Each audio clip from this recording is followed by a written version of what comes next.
ফাবকু। কোরআন শরীফ পড়লে কান্দন লাগবো। কোরআন শরীফ পড়লে যে কান্দে না, এ কোরআন শরীফের ভক্তি ঠিক মতো করে না। এক সাহাবী কোরআন শরীফ হাতে লইয়া ইকরামা রাদিয়াল্লাহু তাআলা আনহু 3 বার বেহুশ হয়ে গেছে। আমার আল্লাহর কালাম, আমার আল্লাহর কালাম, আমার আল্লাহর কালাম 3 বার বেহুশ হয়ে গেছে। এই না আল্লাহর ভক্তিটা দেখাই দিব, মুঠে বয়ে বললে হইতো না। নবীর সাহাবী আবু হুরায়রা রাদিয়াল্লাহু তাআলার নাম শুনছেন তো? আবু হুরায়রা সবচেয়ে বেশি হাদিসে বর্ণনা করছে। এই হাদিসের কথা কইতে যাই, আউয়ালু মা ইউকযা বিহি ইয়াউমাল কিয়ামা, পয়লা যে বিচার দেওয়া হইব হাসরের ময়দানে, এই 3 ব্যক্তির কথা, যে শহীদ, আলিম, দাতা, এই হাদিসটার কথা বয়ান করতে যাই আর 3 বার বেহুশ হয়ে পড়ছে। না নামাজের কথা, কোরআনের কথা বুঝতে হইব তো। কোরআনের ভক্তি, কোরআনের ভক্তিতে হুশ হারায় ফেলছে, হাদিসের ভক্তিতে হুশ হারায় ফেলছে। এখন তো আমাদের বরবর করে কোরআন ভরিয়া যায় আর হাদিস পড়ে, একটা পড়া হয় না ঠিক মতো। কথা বুঝুন, হাদিসের কথা হয়েছে মৌলবী সারা বসে আছে, এটা নিজের মন করা গপ না। কোরআন শরীফ ধরিয়া বেহুশ হয়ে পড়ে গেছে, হাদিসের কথা কইতে যায় বেহুশ হয়ে পড়ে গেছে। আসল ইমানের সবক এটা।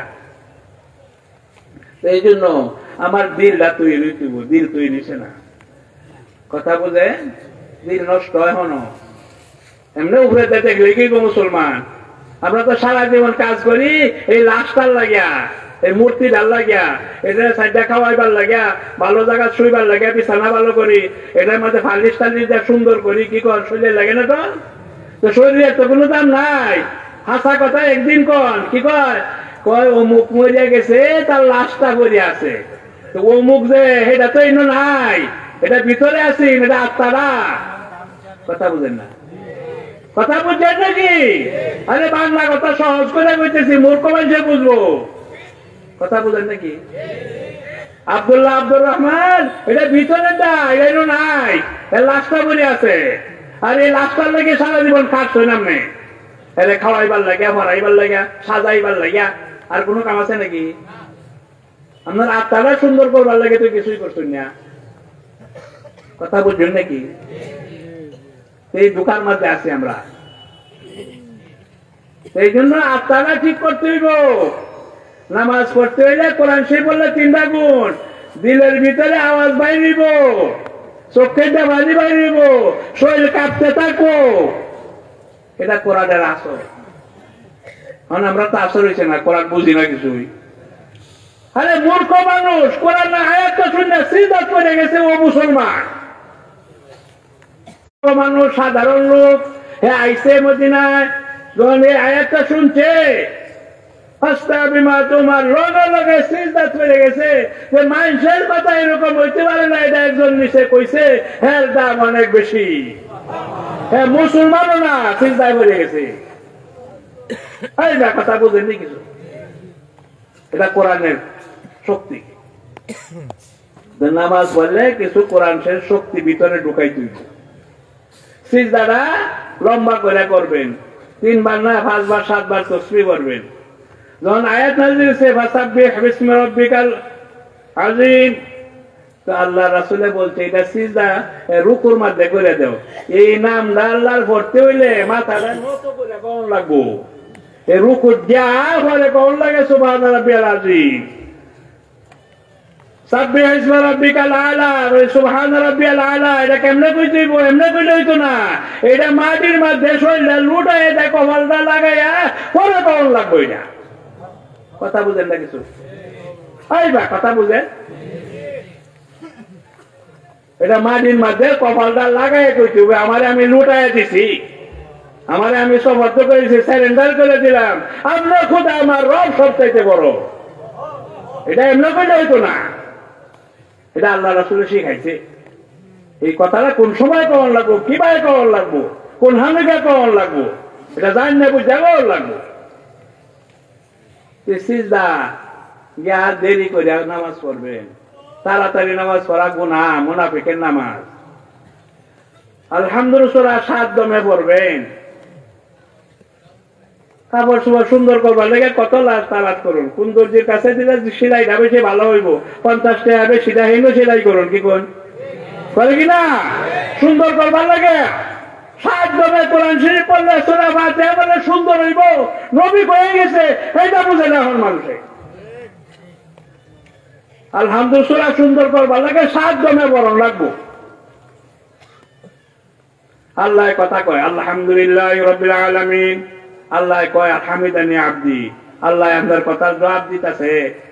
আপনি তো একদমই শেষ করে দিয়েছেন, কত বড় জালিম আপনি। আল্লাহ আপনার কথা কইতেছে, আপনি সময় দেন না, আমরা কত বড় জালিম। আস্তে আস্তে কোন থামিয়া থামিয়া আলহামদুলিল্লাহ রাব্বিল আলামিন থামবেন, আর রহমানির রহিম থামিয়া, মালিক ইয়াউমিদ্দিন থামিয়া। কথা বুঝেন? 7 জমে সুবহান রাব্বিয়াল আযীম আস্তে ধীরে থামিয়া। 3 বার না, 3 বার হইলো কমের ডাক। ডাল ভাত খাইলে মেহমানদারি হয় না, মেহমানদা খাওয়াইলে একটু ভালো করে খাওয়াই লাগে, কি কন? 3 বার করে আর রূপ হইতো না, সিজদা হইতো না, 3 বারে তো সে কাম হইতো না, 5 বার 7 বার বরণ লাগবো। কথা বুঝেন? কিছু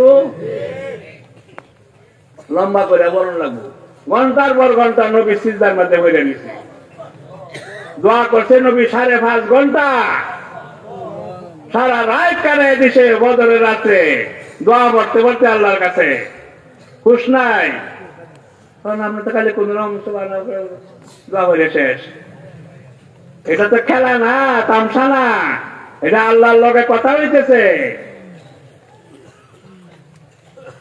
নামাজটা ঠিক করে পড়তে হইব।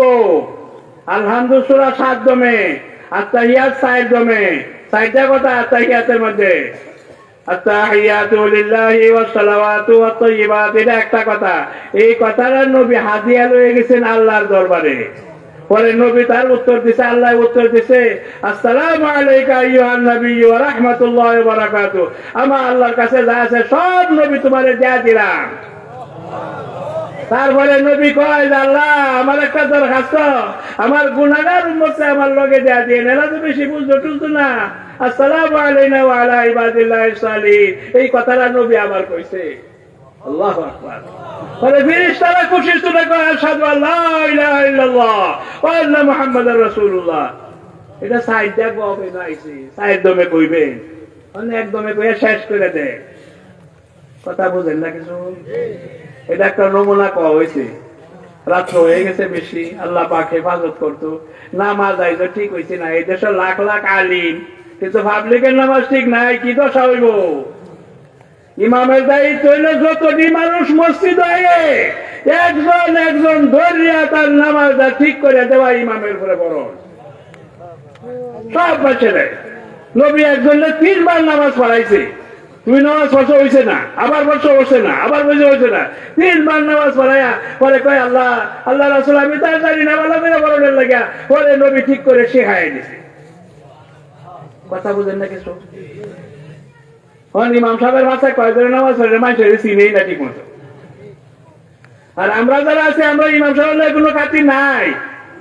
এক দেশের মানুষের লোকে খাতির আছে, দলবল আছে বেরি, কিন্তু ইমাম সাহেবের লোকে খাতির নাই। রাগ হইন না কেউ, কথা বুঝেন তো? ইমাম সাহেব তো বাপেরও বড়, আলিম বাপের বড়, হে মানুষ বানায়। আর বাপে আমাদের শরীর বানায় জন্ম দিছে, কিন্তু আমাদের আসল মানুষ বানাইছে যে নাকি শিক্ষক, ইমাম, আলিম। কথা বুঝেন নাকি? আলিমরা সম্মান করা ফরজ, সম্মান করা তো হুজুর হুজুর কওয়া না, যা কয় তা মানিয়ে চলা। বড়রে সম্মান করা, মুরব্বীরে সম্মান করা ফরজ। আগে এই দেশে আসিল মুরব্বীর সামনে আসতো না কেউ, ঠিক আসেন না? আসেন না এই দেশে মানামানি? তখন মানামানি নাই, সব মানুষ পশুর মতো হয়ে গেছে। বেশি বড় ন্যায় বিচারককে সাহায্য করা ফরজ। ন্যায় বিচারক যে কেউ ন্যায় বিচার করে, হ্যাঁ জাগাই দেয় না অবশ্য, তোমার মাথায় একদম খাগড়া করি। এখন আল্লাহ পাক রহম করতে, আমরা তো মুসলমান হইছি না, এটি সব মুনাফিকের কাম। এই কথা সংক্ষেপ হন, আল্লাহ পাক আমরা তৌফিক দেব, সবাই নিয়ত করি যে পাক্কা মুসলমান হইয়া পরে মরবাম, ঠিক? নিয়ত আসেনি? মা বাবার হক আদায় করা ফরজ। এই 15টা কাম আছে, 15টা। এই তাওরাতের মধ্যে, জাবুরের মধ্যে, ইনজিলের মধ্যে, সবগুলোর মধ্যে আছেন। কোরআন শরীফ আল্লাহ কইছে 15 বারা তৃতীয় রুকুতে এই 15টা কথা আল্লাহ কয়ে দিছে। এইগুলো কাম ঠিক মতো করলে তার নাম হলো মুসলমান। 1 নম্বর হলো মা বাবার হক আদায় করা। মা বাবার সাথে এমন কোন ব্যবহার করেন যেত না যে মা বাবার কষ্ট হয়। কথা বুঝেন নাকি? 2 নম্বরের কাজ হলো আত্মীয় স্বজনের হক আদায় করা। কথা বুঝেন না? 1 নম্বরে আল্লাহর হক, 2 নম্বরে মা বাবার হক, 3 নম্বরে আত্মীয় স্বজনের হক। আত্মীয় স্বজনের হক যে আদায় করেন না, তার জায়গায় বেহেশত নাই। বেহেশত নিষেধ। লা ইয়াদখুলুল জান্নাতা কাতিউর রাহমিন। যে আত্মীয়তার বন্ধন ঠিক রাখে না, তার বেহেশত ঢুকানোর অনুমতি নাই। কি মনে হচ্ছে নামাজ পড়লে বেহেশত যাবেন না? যারা কইছে ঠিক কইছে না। নামাজ বেহেশতের চাবি, এটা শর্তের সাথে চাবি, মাগনা না। নামাজ পড়লেই বেহেশতে যাইবেন গা। আত্মীয় স্বজনের হক পুরা করন লাগবো, নাইলে আপনারা বন্ধ করে দেবো, যাইতে পারতেন না কেউ। আত্মীয় স্বজন তো দূরের কথা, পাড়া পড়শির হক আদায় যে না করে তারও বেহেশত জায়গা নাই। নবী 3 বার কসম খায়া বলছেন, ওয়াল্লাহি লা ইউমিন, ওয়াল্লাহি লা ইউমিন, ওয়াল্লাহি লা ইউমিন হাত্তা লা ইয়ামান জারুহু ওয়া বাওয়াইকাহু। যে ব্যক্তি প্রতিবেশীর হক আদায় করে না, হ্যাঁ মুমিন হইতে পারে না। 10 বছর পর্যন্ত এক প্রতিবেশীর গাছের পাতা উড়ানো করে। 10 বছর, 1-2 দিন না, কয় বছর?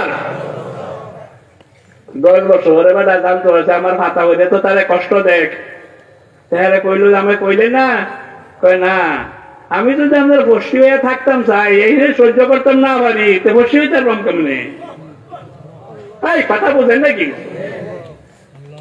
এইটা যখন কইছে, তো বসি আছেন ও মুসলমান, মুসলমান হয়ে গেছে। যে মুসলমানের চরিত্র হয়তো ভালো, তা আমিও তো মুসলমান হয়ে যাওয়া দরকার। কথা বুঝেন নাকি? পশ্চিম মুসলমান হোক, মুসলমান হোক, তার হক আছে। আমরা বিপদ বললে ডাক দিলে হে আইব, কাছে আছে। কথা বুঝে? পশ্চিম হক আদায় না করলে বেহেশত জায়গা হইতো না। সব দিয়ে 15টা কইবার এখন সময় নাই। এই 3টা কওয়া হইল। আল্লাহর হক, মা বাবার হক। এক আয়াতে কইছে আনিশকুরলি ওয়ালি ওয়ালিদাইক। মা বাবার হক যে আদায় করবো না, তার বেহেশতের দরজা বন্ধ। মা বাবা যে রাজি করবো, তো বেহেশতের দরজা করবো। বেহেশতের দরজা চাবি হলো মা বাবার সন্তুষ্টি। তারপরে আত্মীয় স্বজনের হক, তারপরে প্রতিবেশীর হক। আত্মীয় স্বজনের কথাই কয় না, মা বাবার লোকে কোনো ভালো ব্যবহার করে না। মার উপরে তো জুলুম, মা তো দুর্বল। সারা দুনিয়াতে তালাশ করলে খুব কমই পাওয়া যাবে মার লোকে ভালো ব্যবহার করে। কি কন? আমরা একমত নাকি? বুঝুন কথা। আসল নিজের দোষটা কেউ কয় না।